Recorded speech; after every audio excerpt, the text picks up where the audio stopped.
Maka banyak orang yang semangat Islamnya tinggi tetapi tidak punya ilmu yang mumpuni. Ilmunya tidak ada tapi berani berfatwa. Akhirnya yang terjadi mampang ngawur.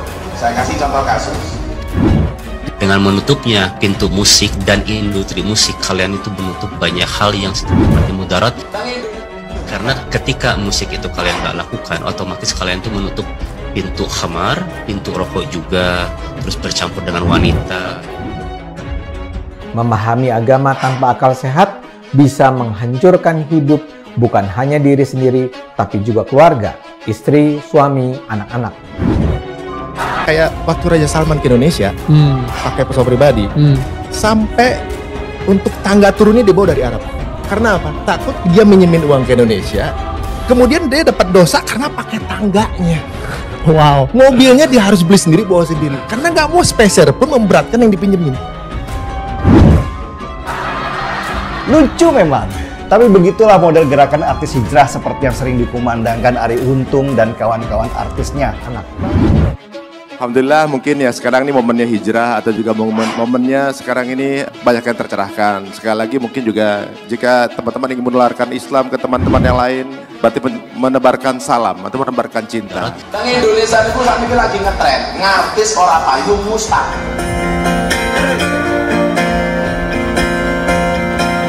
Kenapa emang? Gue sesok lara payung artis gue jadi ustad. Karena sekarang lagi tren orang payung jadi artis jadi ustad. Karena ketika musik itu kalian nggak lakukan, otomatis kalian itu menutup pintu khamar, pintu rokok juga, terus bercampur dengan wanita. Dengan menutupnya pintu musik dan industri musik, kalian itu menutup banyak hal yang seperti mudarat. Menurut Jalaluddin Al-Rumi, musik yang diharamkan dalam Islam itu adalah ketika suara piring ketemu dengan sendok dimainkan oleh orang kaya dan didengarkan oleh orang kelaparan. Itulah musik yang diharamkan dalam Islam. Saya ingin bicara tentang fenomena hijrah. Saat ini semakin banyak kita mendengar kampanye hijrah. Maka sudah tepat kita berada di jalur yang tepat, dan yang satu lagi yang perlu kita lakukan adalah bagaimana dampak sosial kepada umat muslim di luar sana yang perlu kita lakukan. Tapi musisi yang akan dikedepankan menjadi pintu pembuka maksiat itu. Karena bagi saya nggak bisa membanggakan, ya Allah dulu saya ini menciptakan banyak fans, terus banyak lagu. Yang menjadi model dari keberhasilan hijrah adalah para artis terkemuka yang meninggalkan dunia keartisan. Dalih yang sering disampaikan adalah mereka berusaha mensucikan diri dari dunia lamanya yang bergelimang dosa. Pada akhirnya itu nggak bisa meningkatkan derajat saya. Terus Kuyo goblok meneh. Goblok. Soalnya napa ngajine mbok tentang pondok pesantren, tapi ngajine namung tabayatu buyutuban. Makanya waktu belajar dikasih tahu, kamu belajar Islam harus ada sanadnya. Ya juga ya, betul. Saya belajar jangan-jangan bisa ditipu sama guru saya gitu. Akhirnya goblok kahayatu nukolan. Jadi saya mengingatkan diri saya sendiri, buat kalian juga, buat para musisi juga, jangan mau menjadi pintu maksiat untuk orang lain memasuki maksiat itu. Jadi setutup erat-eratnya, jangan mau kita jadi pintu maksiat. Mereka seperti memutus hidup dari masa lalu yang kelam. Sebagian dari mereka aktif mendakwahkan keutamaan hijrah. Dan mereka dengan meyakinkan menyatakan setelah mereka memutuskan untuk berhenti dari profesi keartisan, rezeki tetap mengalir deras. Wow. Sampai sesimpel itu, which is kita belum bisa ngejalanin seperti itu, gitu. Iya. Which is gini, gue udah meninggalkan riba mungkin udah 3-4 tahun. Oke. Alhamdulillah ya, rezeki malah lebih enak menurut gue, lebih santai hidup gue. That's good. Dan apa namanya, nggak di push, nggak ngerasa kayak waduh banyak anak ini segala macam. Raja Salman turun pakai eskalator itu karena faktor usia dan kesehatan. Please deh. Kalau contohnya riba dengan menggambarkan kedatangan Raja Salman, cukup saya katakan tidurmu kurang malam, mainmu kurang jauh, temenmu kurang banyak, kopimu kurang kental. Apa ya? Nggak make sense banget gitu loh. Contohnya Raja Salman. Yang masih terganggu akidahnya karena permasalahan keuangan dan lain sebagainya, kemudian itu menggoyahkan keimanan dan lain sebagainya. Maka ketika hijrah, ketika belajar, ketika kita mendapatkan ilmu, juga ada dampak sosial kepada masyarakat lain yang harus kita lakukan. Mereka bahkan lazim menampilkan kekayaan yang mereka miliki. Dengan kata lain, mereka ingin menunjukkan bahwa bila umat Islam memutuskan untuk berhijrah dari masa lalunya yang ternyata diketahui bertentangan dengan perintah Allah, sebagaimana yang diajarkan para ustadz mereka, Allah akan menjamin kesejahteraan mereka. Harus dirubah dulu gitu. Kalau kita fokusnya dunia, ya memang sudah setengah umur saya menjalani dunia, tapi kok kayak ada yang nggak jadi apa-apa. Saya sih kalau urutannya berubah jadi CBA itu akan lebih tenang, karena Allah nggak akan pernah berubah kemana-mana. Makanya untuk mempermudah, cari teman-teman atau kumpulan-kumpulan yang mengarah ke kebaikan gitu ya. Bahwasanya Arie Untung ini adalah artis hijrah yang dulunya dia ini bisa dikatakan pernah masuk dalam dunia hitam, yang mana ya begitulah kalau dibaca dari rekam jejaknya, ya kan, dia ini dulu sempat dekat dengan dunia obat-obatan terlarang. Keterkenalan itu nggak akan jadi apa-apa. Uang yang banyak pun juga orang lihat banyak teman saya yang kaya tapi banyaknya masalah aja terus gitu. Jadi kembali lagi kita tuh mau nyari apa sih gitu. Kalau memang mencarinya kebahagiaan itu nggak akan didapat dengan keterkenalan dan uang. Mereka seperti menunjukkan mereka rela meninggalkan dunia hiburan yang menyenangkan dengan menawarkan kekayaan berlimpah demi mendapat keridhaan ilahi.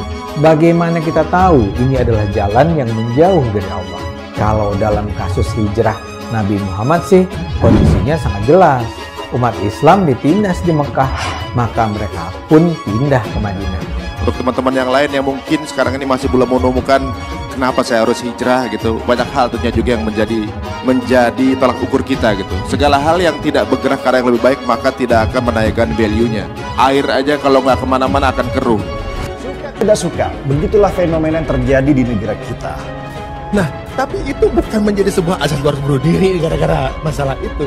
Ya, banyak fikih-fikih yang ibaratnya artinya apa? Fikih itu kayak semacam lu ketika transaksi perbankan, transaksinya dengan bank konvensional. Karena servisnya cuma ada di situ misalnya. Dan itu diperbolehkan, nggak dosa. Tetapi ketika bicara tentang agama, pemahaman mereka terlihat begitu dangkal. Bahkan mereka menggunakan analogi-analogi yang sebenarnya nggak nyambung dengan situasi. Ya sebenarnya gini, bank itu nggak haram. Bank itu nggak haram. Yang haram itu transaksi ribanya. Which is sekarang ini ketika dia bilang jangan ambil riba segala macam. Men, ini di 2020. Keuangan syariah itu naik 10%. Konvensional cuma 8%. Lu mainnya kurang jauh.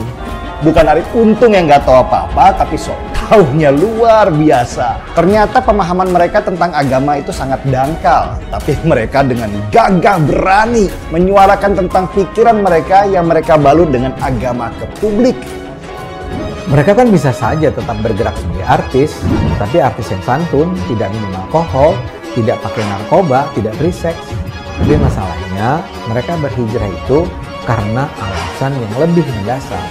Rasa ini ingin kami bagi sama hadirin sekalian, bahwa ketika kita sudah belajar, ketika kita sudah bergerak ke arah yang lebih baik, hijrah begitu, maka jangan berhenti hanya pada diri kita, jangan berhenti hanya pada keluarga kita, tapi lihat umat muslim yang lain bagaimana nasibnya. Karena berprofesi sebagai artis adalah haram, ya mereka harus memutus sekali keterkaitan mereka dengan dunia hiburan. Syukurlah mereka ternyata tetap survive dan bahkan menyatakan jauh lebih makmur sekarang. Saya nggak tahu ya sumber penghasilan sekarang mereka apa, tapi yang jelas mereka makmur. Bukan Arie Untung yang nggak tahu apa-apa, tapi sok taunya luar biasa. Ternyata pemahaman mereka tentang agama itu sangat dangkal, tapi mereka dengan gagah berani. Ya kalau lu merasa lu nggak bawa riba, lu tinggal ambil yang bank syariah. Lu tinggal ambil aja bank syariah. Iya. Cari aja bank-bank yang akad-akadnya akad muslim misalnya gitu. Ya. Which is lu nggak perlu jelekin teman-teman kita yang masih berada di Raja Salman turun pakai eskalator itu karena faktor usia dan kesehatan. Please deh. Kalau contohnya riba dengan menggambarkan kedatangan Raja Salman, cukup saya katakan tidurmu kurang malam, mainmu kurang jauh, temenmu kurang banyak, kopimu kurang kental. Apa ya? Nggak make sense banget gitu loh. Contohnya Raja Salman. Kalau pekerjaan untuk dunia itu bisa dicari. Manusia itu nggak harus kaya untuk bisa hidup. Manusia itu nggak harus terkenal untuk bisa hidup. Gimana pun juga pada akhirnya manusia itu akan mati dan manusia akan butuh sama Tuhannya. Persoalannya, keberuntungan semacam ini hanya berlaku pada kalangan artis elit. Ini tidak berlaku pada kalangan lain yang meniru pilihan untuk berhijrah tersebut. Kalau misalnya sama-sama baik, pilih dari produk-produk yang dikaryakan atau diproduksi oleh umat muslim. Sekarang udah ada perbankan, pilih yang syariah ketimbang yang konvensional. Wow. Sampai sesimpel itu, which is kita belum bisa ngejalanin seperti itu, gitu. Iya. Which is gini, gue udah meninggalkan riba mungkin udah 3-4 tahun. Oke. Alhamdulillah ya, rezeki malah lebih enak menurut gue, lebih santai hidup gue. That's good. Dan apa namanya, nggak di push, nggak ngerasa kayak waduh banyak anak ini segala macam. Nah, hari ini seharusnya bijaknya adalah memahami semua pendapat itu.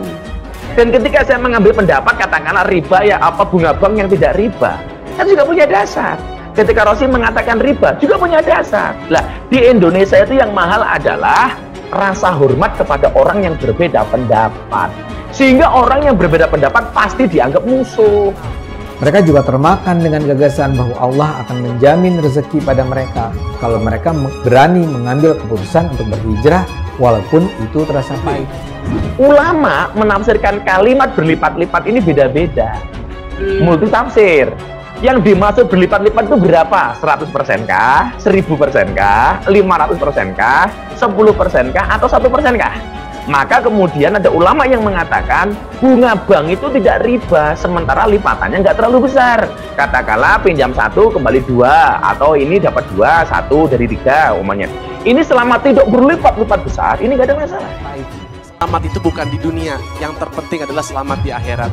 Jadi perhatikan setiap gerak-gerik kita.